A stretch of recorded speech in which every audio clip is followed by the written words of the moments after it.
Kun raadiyoo sagalee Oromooti.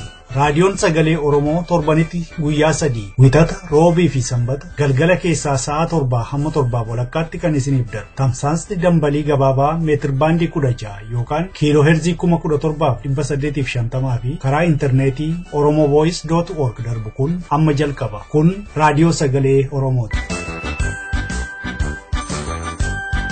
Akka mooltan dhaggeeffattoota keenya kun reediyoo sagalee Oromooti kan isinii dabraa jiru. Qophiin keenya irratti warri mariitis yeroo isaa eeggatee dhiyaata. Dura kan dhiyaatu oduudha. Ani kan isin keessummeessituu Sirfannaa Naamas. Amma oduu har'aatiif gara dasuu duulattiin isin dabarsaa. Isaa wajjin turtii gaarii isiniin jenna.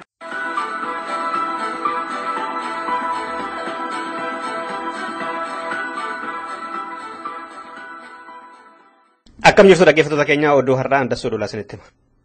Mootummaan Itoophiyaa dubbii himaa Samaayyaawii paartii duraanii haal duree tokko malee akka hiiku jechuudhaan Amnesty International gaafate.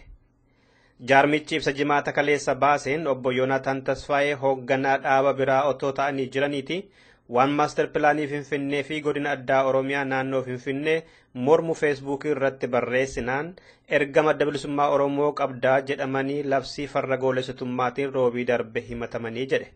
Yaada ofii ibsachuu fi waan tokko mormuun mirga waan ta'eef yakkamuun qaban ture garuu mootummaan labsii jallataa baafateen mormitoota isaa dhukkaamsa. Yoonaataan adda bilisummaa Oromoo wajjiniin hidhata hin qabanii jedhan itti gaafatamaan Amnesty International kan damee Afrikaa Bahaa Mutoonii Waanyeeki. Kana malees qondaalonni Itoophiyaa mana hidhaa Qaallittii keessatti hidhamtoota zaliilarraa irraan ga'uu fi hiraarsuu akka dhaabu gaafatanii kan darbeefis qaamni walaba ta'een akka qoratamu jedhan. Obbo Yoonaataan Tasfaayee fi namoonni sababa wal fakkaataatiin himataman marti isaaniiyyuu dafanii bahuu qabu jedhee gaafate Amnesty International. Waraanni Itoophiyaa namoota ukkaanfaman barbaachuuf daangaa Sudaan kibbaa hin seenne akka wanta seenanitti kan himamaa jiru kijibadhaa jedhe ministiriin ittisaa biyya Sudaan kibbaa. Dubbii himaan raayyaa waraanaa Sudaan kibbaa Ru'aayi Ko'aang jimaata kaleessaa sabaalee himaaf Juubaa keessatti yeroo dubbatan wayita ammaa kana waraanni Itoophiyaa daangaarra bakka Pochaalaa jedhamu Itoophiyaa keessa qubatanii jiru. Gamtaan akkamittiin namoota butaman sana barbaannu koreetiin mariirra jirra malee biyya keenya hin seenne jedhanii kan jedhe Sudan Tribune. Namoonni 125 fi loon hedduun Gaambeellaa keessaa hidhattoota kibba Sudaan irraa dhufaniin akkuma fudhatamaniin muummichi ministeeraa Itoophiyaa obbo Hayilamaariyaam Dassaaleeny waraanni biyyattii harkaa buusuudhaaf jara duukaa akka bu'aa jiran dubbatanii ture. Qondaalonni Sudaan kibbaa kan kutaa Boomaa karaa aadaatiin namoota sana deebisuudhaaf mariirra jirra ture garuu immoo waraanni Itoophiyaa daangaa nutti cehuun carraa jiru nu jalaa dhiphiseera jechuun isaanis kan yaadatamu. Ministeeriin dubbii himaa Itoophiyaas bakka namoonni qabaman jiran barree waraanni keenya itti marsee jira jechuunis ni yaadatama. Bulchaan godina Boomaa namoota 32 baraarreerra yeroo jedhan mootummaan Sudaan kibbaa immoo lakkii 41dha jechaa turuunis kan beekamu. Warri argaman kun yeroo ammaa eessa akka jiran garuu hin beekamne. Keeniyaan si'achi baqattoota biyya ishee seenan akkan simanne beeksifte. Mooraa baqattootaa Kaakumaa fi Dadabes nan cufa jetteetti. Itti gaafatamaan dhimma biyya keessaa Karaanjaa Kibichoo jimaata kaleessaa sababa nageenya biyya keenyaaf jecha baqattoota tokkollee si'achi hin simannu jedhan. Jalqabarra Sumaalota qofaa hin simannu jennee yaannee turre garuu amma baqattoonni biyya fedherraa yoo Keeniyaa seenan hin keessummeeffamani warri duraan jiranis ni bahuu jedhan qondaalli kun. Mooraa lamaan keessa baqattoonni 500 fi 50,000tu jiru. Harki caalaan isaanii Sumaalotadha akka Daily Nation jedhetti. Dhumarratti manni murtii Ijiptii namoota 6 du'aan akka adabaman jedhee murteesse har'a. 6 kunneen iccitii biyyattii Qaatariif dabarsanii kennaniiru jedhamaniitu himatamani. Gaazexeessaan Aljaziiraa isaan itti murtaa'e keessa tokko jira. Himannaan pirezidantii biyyattii duraanii fonqolchamanii hidhaa jiran Mohaammed Mursii gaafa biraatti baallamamee ka'ee kan jedhe Aljaziiraadha. Dhaggeeffattoota keenya oduun keenya irraa kanumaadha. Qophii waarii marii waliin turtii gaarii.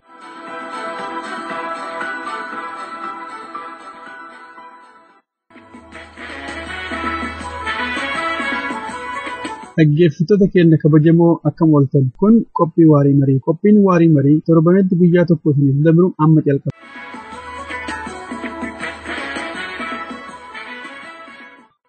Qophii waarii marii gaafa sanbataa yeroo kana ka dhiyaatu amma eegaluu keenya. Qophiin keenya har'aa kan xiyyeeffatu Oromoota biyya ambaa keessatti mata duree sabaa himaalee akka ta'e waa'ee nama adda bilisummaa Oromoof qeerroo bilisummaa Oromoo fi mootummaa Itoophiyaaf hojjeta jedhamaa jiru Girmaa Xurunaa Darseeti. Qophii tibbanaa roobii darbee irratti kan eegallee kutaa xumuraa amma dhiyeessina. Qophii har'aa kana keessatti Girmaa Xurunaa mataasaa nama biraa kan Girmaan itti himatame waan lama kan keessa beeku namoota ragaa qabnaa jedhan namoota lama hoogganaa olaanaa qeerroo akkasumas adda bilisummaa Oromoo irraati keessummoota taasifanneerra har'a. Hanga xumuraatti nu waliin turaan affeerraa keenya. Injiinar Girmaa Xurunaa irraan ka'ame. 2011 hidhamee jette. Akkamitti baate mana hidhaadhaa isa? Waggaa barataa Oromaa yaa turte.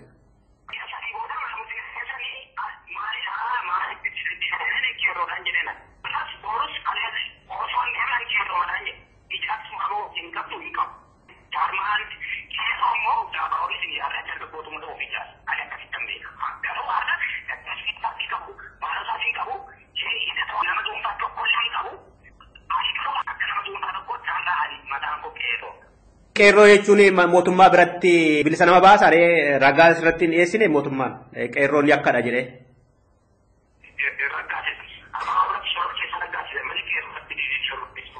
Har'a warri kaan maqaa qeerrootiin hidhaman hin jiranii isaan maaliif hin baanedhaadha? Waajjira poolisiitti jiru bakki guddaan qeerroo Oromoo Yuuzuwiing adda bilisummaa Oromooti jedhaniiti. Kanaaf immoo adda bilisummaa Oromooti jedhaniiti. Bifa kanaan irratti garuu qeerroon akka beekutti adda bilisummaa Oromootiin ijaarame adda bilisummaa Oromoo biyya kana keessatti sochoosuu baay'ee ijaarame. Kakaa hin darbadhu kabaja namaa hin darbadhu jedheeraan jedhe qabeenya namaa hin saamne jedheeraan jedhe kun ejjennoo kooti. Kan booda guyyaa 3 beeka mana dubbanaatti na deebisanii gaafa ijoolleen eebbifamtee booda jechuudha.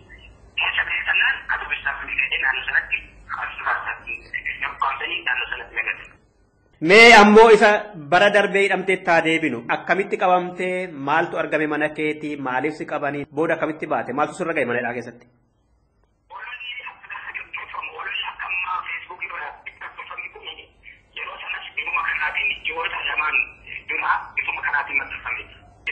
Mootummaa hojjeta kan jedhu wajji wal qabachiifte yeroo kanaan maxxanfate.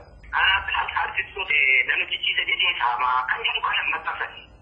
Kan booda guyyaan isaa kamisadhaa ganama dhufanii ana agar akka ta'u ganama dhufanii nutti maxxanii anaaf fi obboloota hoogganamaan qabanii kan booda ji'a ja'a guutuu dukkana san keessatti qorataa nuti kanatti mootummaa hojjetu sun eenyu kaadha jechaa turan. Kanuma feesbuukii sana tokko lakkaabsiisee qaba. Nareeba turan. Ololli ammaa kunis qabatana jedhan beekan. Ani wareegama nanitti kaffalee eenyuun akka wareegama gadi kaffalee jira. Wareegama akka dhuunfaatti kaffalee eenyuutu dabarsee hin kennu. Wareegama akka biyyootti kaffalee yoo jiraates eenyuutu dabarsee hin kennu. Wareegama hojjettoota Oromoo wajjin kaffalee hedduutu jira. Wareegama qeerroo wajjin kaffalee hedduutu jira. Qeerroo jedhu fitanii bilisummaa Oromootti hidhattee hin kennu jechuudha. Ammas booda dargaggoota wajjin yaada wal hubannoo wajjin dhimmi Oromoo dhimmi Oromoo kan ilaalu irratti gaafachuuf ammas murteeffatan. Isaan irratti 2011 keessatti jijjiiramni guddaan uummata Oromoo keessatti dhufeera. Jijjiiramni guddaan uummata Oromoo keessatti dhufe kun dargaggootaan akka ta'e jira miti ogumaan unaadha. Ofiidama kanaa argee kana dubbachuu kanneen diigan kanneen fedhii addaa qaban Kas boros Facebook irratti maxxansu boosota Facebook jechuudha. Maxxansuun dhaabame. Dokumentii sana irratti dabalataa jechuudha. Ittiin kan nyaarri hin danda'an dokumentii isaatu saamame. Qabeenyi uffata saamame. San booda jira booda barumootti uumaa nan dhiyeessine. Naannoon Oromoo isaa keessatti akkasii sulultaatti dabatanii naannoo sanaatiin namni kan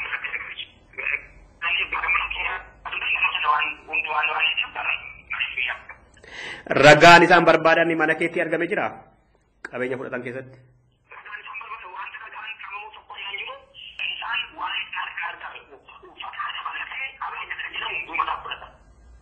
Waa'ee boolee kana afooshaa yookaan immoo golobee Girmaan qindeessee walitti qabee gara namoonni 50 caalanii otoo isaan walgahiirra jiranii Girmaan alaabaa ABO fudhatee dhaqee booda moo itti waamee jaroota qabsiisee warri kaan uggaa hidhaa keessatti hafan innii fi gareensaa bahanii jedhame. Maaltu ta'e mee hime?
Ati walgahii sanarra hin turre jechuudha waggaa jaroonni dhufanii qaban. Walgahii irra hin turre alaabaa fudhattee hin seenne jechuudha achi keessa. Warra qabame keessas hin turre jechuudha ati maaliif walgahii sanarra hin turre?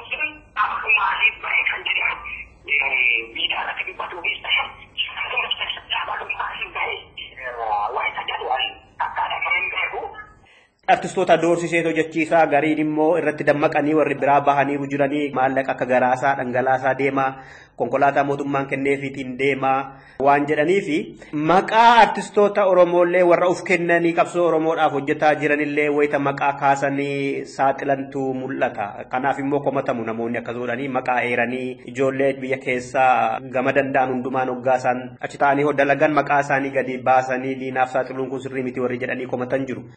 Mee maaltu ta'e waa'ee sanarratti too himata sirratti dhiyaatu kanarratti? Akka nama tokkootti waa tokko qabsoon Oromoo biyya kana keessa qabsoon alaatii shan akka nam tokkootti qabsoon alaatii hedduu jiru. Qabsoon Oromoo harka uummata Oromoo biyya kana keessa akka jiru namti. Wareegama biyyaadhaa taa'ee wareegama kakkaalii kan qabsalaa jiru akka jiru garuu nan hubadha.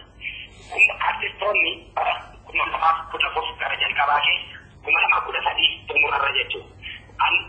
Artistoota muraasni iddoo walitti dhufee haalli isaan keessa jiran haala suukkanneessaa keessatti jireenya isaan keessa jiran jireenya gadadoo of amanamummaa qabaatan illee wanti addaa isaan qaban hojii hojjetan lafaa kan isaan goosisaa ture. Kun mul'atu dargaggoota tokkotti na ilaallata waan ta'eef furmaata ta'uu kan danda'u fakkeenyaaf murteeffan.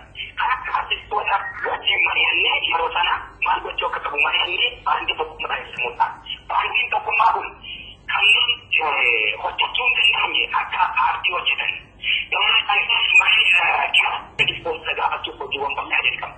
Garuu bifa kanaatiin warra dhaabbataa warra dhaabbataa mootummaanis halkanii guyyaa istuudiyoo irra deemee eeyyama fidaa bakka haala addaatti isaanii fakkiifamu. Artistoonni maal hojjechiiste jedhamee ani gaafatamu sanaatti garuu dhiibbaan artistii tokko wajjin ture ani tokko dhiibbaan irra gahee jiru.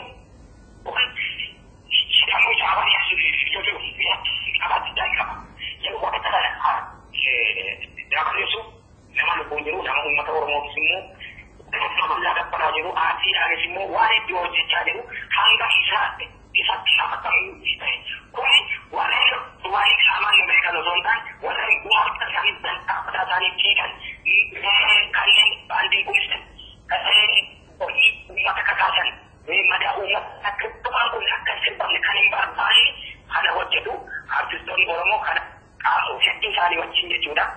Qaama walgahii viidiyaanis namni battaalee qaamaan dubbisuu danda'a. Kan feesbuukii irratti itti gaafatamummaa kan fudhatu abbaa masaati. Dhaggeeffattoota keenya qophiin keenya ammasitti fufaa amma immoo taajjabduun dhiyeessa. Nama ofiisaas weellisaa ta'ee waa'ee artistoota Oromoo irratti kan oofame sana nama keessa beeku. Waa'ee afoosha boolee keessattis ofiisaa kan ture hidhamees ka ba'e eenyu akka hundeessee fi eenyu akka qabsiise nama beekudha. Maarree ammas nu waliin tura. Keessummaan koo kunooti. Haloo weellisaa Girmaa Xuranaati. Fayyumaa bagaa hidhaadhaa baate. Nagaa galata Rabbii. Akkamitti hidhamtani waa'ee warra boolee sanaa nutti himee Girmaa ati keessa turte. Maaltu ta'e eenyu isin qabsiise akkamitti qabamtani mee natti himi?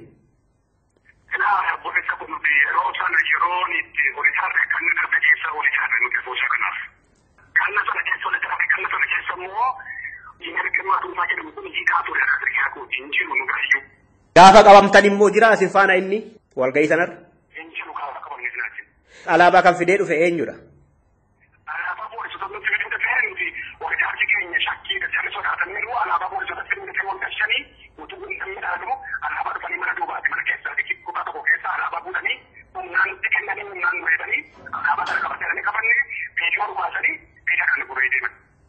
Akkamitti baranii dhufan laata jarri warri isin qaban sun bakka isin jirtan?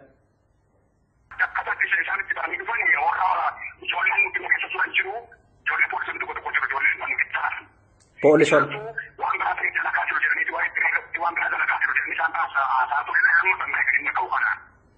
Aha, karaa poolisoota miseensa keessanii bahee jechuudha dubbi.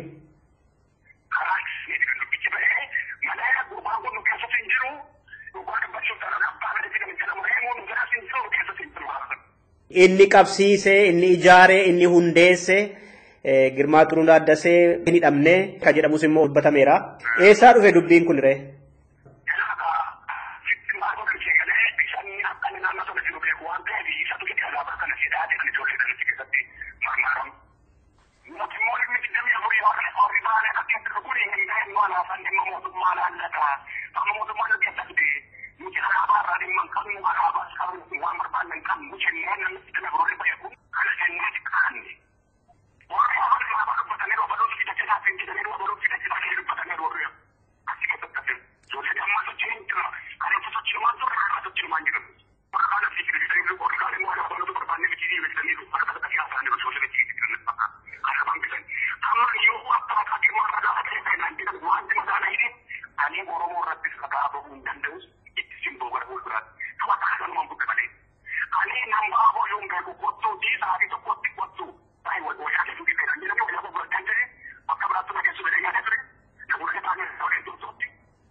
Girmaa Xurunaa darseetu maallaqa isinii kennee isin doorsiseetu isin hojjechiisaa kan jedhu tokko artistoota Oromoo dhuguma doorsifamtaniitu hojjettu qabsoo Oromoodhaaf.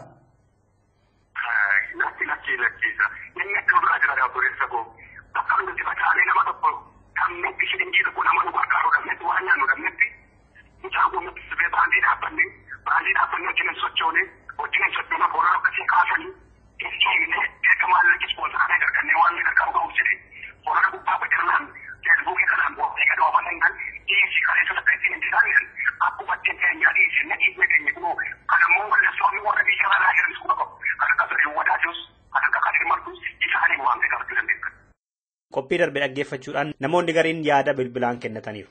Isaan keessaa tokko amma dhiyeessina. Maqaa isaanii fi eessa akka jiran hin himadhu waan jedhaniif nuti isin dirqisiifne. Yaadni isaanii garuu kunooti. Mucaa sana wajjin mucaa aanaa tokkooti. Mucaa shanii jalqabee wajjin barate. Mucaan sun baay'ee jechuun diina Oromooti. Garuu namallee haalaa jira. Waan akka inni Oromoof quuqamaa jiru taasisaa miti. Waan inni hin goone hin qabu. Barattoota beekaa haala ammayyaa keessa barattoota yuunivarsiitii irraa ariiseera. Barattoota meeqa ajjeesiseera. Amma yoo akka isaan mana barumsaatti hin deebine adabsiiseera.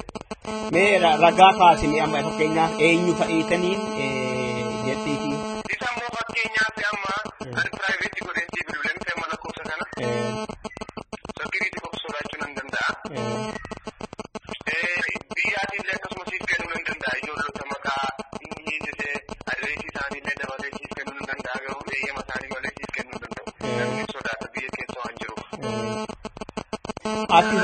Ati maqaa isaanii dha'uu dandeessu maqaa namootaa hidhamanii yookaan hojii eeyyama isaanii malee akkamittiin dha'uu danda'a. Fakkeenyaaf ijoollee sana ibsi quunnamsiisuu nan danda'anii barbaadennaan. ammas qophiin keenyatti fufeera. Amma immoo nama Girmaan ragaa namatti ba'uusaaf ragaan qaba nama jedhe tokkotu dhiyaata. Innis hidhamee akka turee fi lakkoofsa galmee kamirratti namoota meeqarratti Girmaan akka ragaa ba'e dubbata.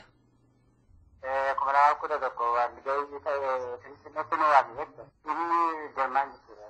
Girmaa yookiin Bombaa. Shumaan egaa walga'ii ji'a lama moo erga ta'ee booda kan dura qabame kan erga ijoollee qabsiise. Eenyutu dura qabame isatu moo? Bombaan dura qabame.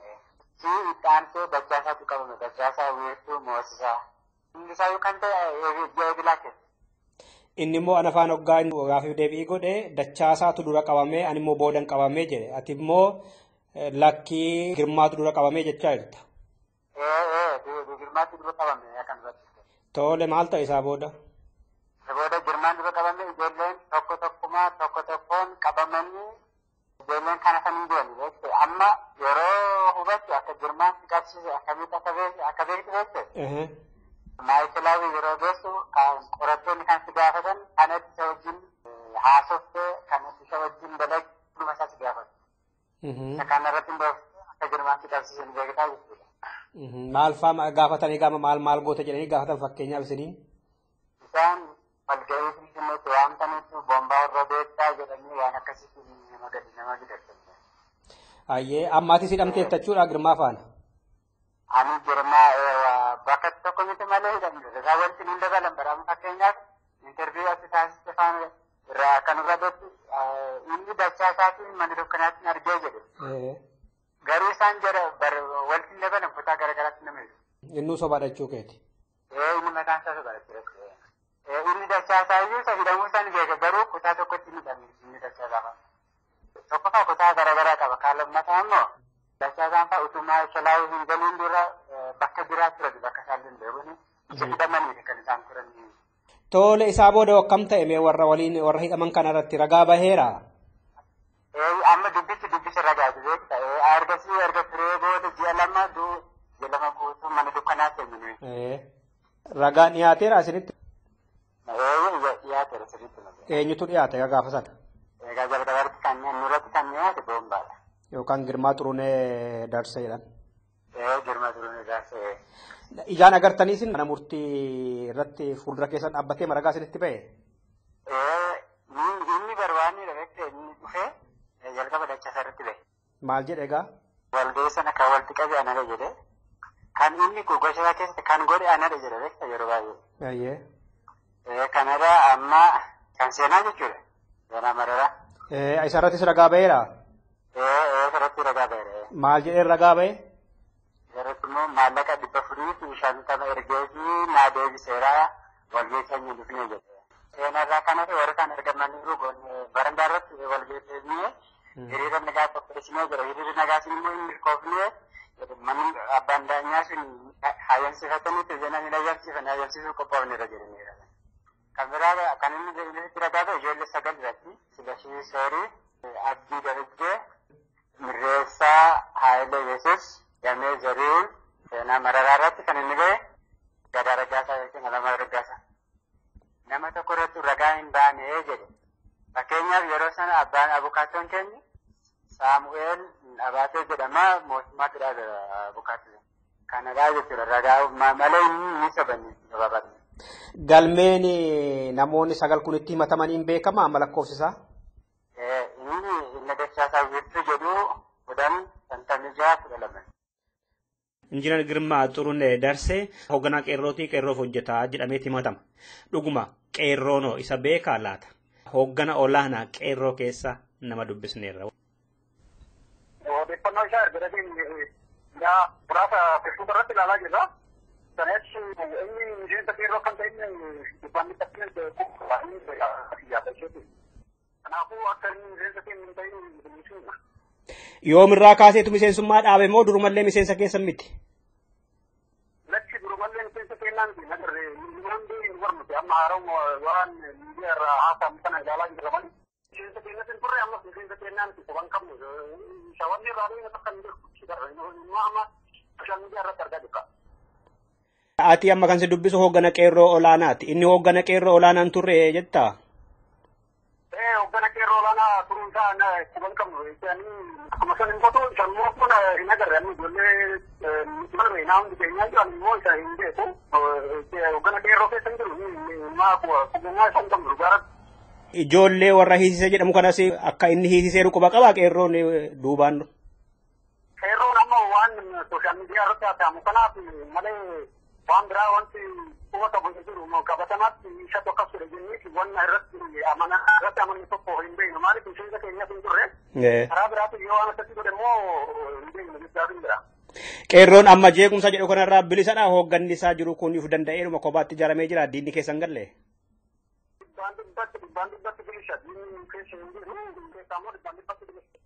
Warra alaa kanaaf maa dhaamta namoota? Warra alaa kanaaf wanti hin dhaamu. Wantoota akkasii basaastuu irratti basaastuu waraana irraa qabee hanga dakaatitti hanga gurgurdaa irraa qabee hanga dakaatitti hanga gandaaritti hin jirti. Kanaafuu wantoota biraa qofa haasaa ollee yoo jaruma qofa waa'ee basaastota tokko nama tokko lama haasaa ollee bu'aan hin qabuuti bu'aan hin qabu waa takka hin jirtu maaliif kan fuulleffachuu qabnu yeroo ammaa kana diina keenya tokko irratti diina keenya nama sochii kan jiran ta'e mootummicha nu bakka jiru biyyaarraa buqqifneetiin jiraachuu barbaannaatti waan akkasii sana namoota tokko lama irratti waan haasa'amaa jiru sana dhiishanii gara fuullee gara qabsoo keenyatti akka nuti jedhanii kaa'amaa. Kan biraa Girmaan ni dalagaa akka jedhame abaawoodhaafidha. Mee abaawoonoo maal jedha laata? Obbo Odaa Tasee miseensa gumii sabaa adda bilisummaa Oromoof itti gaafatamaa jaarmiyaa siyaasaa biyya alaa. Dhugaan kun miseensa adda bilisummaa Oromootiin miti. Isiifuu nama hidhamee rakkoo meeqaata martee achi keessaa ta'ee qeeroo keessatti immoo qeeroon waan isin jettu dhagaa jirraa. Qeeroon hoggana kophaa hoggana addaa kan if danda'e qabaattee kan sossootuudha. Isaaniifis ta'ee isaaf adda bilisummaa Oromoodhaa dubbachuu hin danda'u. Namni kunuu silaa akka isaan jaanitti silaa dura wayyaaneedhaaf kan akka gumaacha godhu silaa warra hoggana qeeroo sana. Kanaaf jecha inni miseensa qeerootiin biyyeera. Qeeroonis miseensa keenyaaf jettee adda bilisummaa Oromootis miseensa keenyaa biyyachaa jira. Adda bilisummaa Oromootti yeroo ammaan kanaa kan hundi beeknu kan ijaartee ragaa qabatamaa qabnu dhugumatti immoo ji'a lama dura karoora wayyaaneedhaa tokko duuluma wayyaanee keessa sagantaa tokko waan ta'eef jecha kanatti qabsiifatanii adda bilisummaa Oromootii fi hooggana isaa irratti duula maqaa tureessidha. Uummata keessatti immoo akka wal amantaan hin jiraanne kana keessatti immoo isaan qabsoo isaan udee jiru kanarraa hafuura fudhachuudhaaf waan godhan. Akkuma qabsoon keenya jabaachaa dhufteenii jabaachaa jirtuun haalli addaa akkanaa kun akka eegamaa ta'e ni beekna.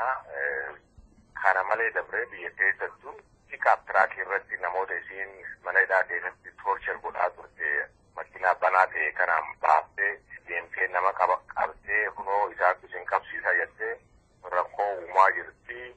Haa ta'u malee uummanni keenya dursee waan kana waan beekuuf jecha shira wayyaaneedhaa waan itti dabbateef jecha itti milkaa'uu hin dandeenye.